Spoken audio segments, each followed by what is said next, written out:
خب اینم در مسجد الان بسته است. می‌بینید که خیلی جذاب، این یه رمپ داره یه جورایی و یکی از جذاب‌ترین قسمت‌های یه در اهل سنت چون 5 وعده نماز دارن، هر موقع اذانشون شد بتونن کار رو رها کنن و بیان در مسجد.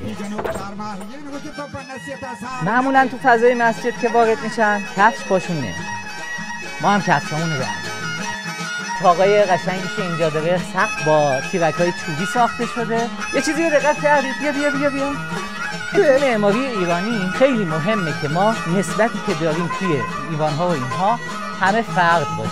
درای خیلی کوچیک یه نفر فقط رد میشه، قدش هم کوتاهه، وارد میشی با سر خم وارد بشی به محضر خدا. تونستم بیام داخل.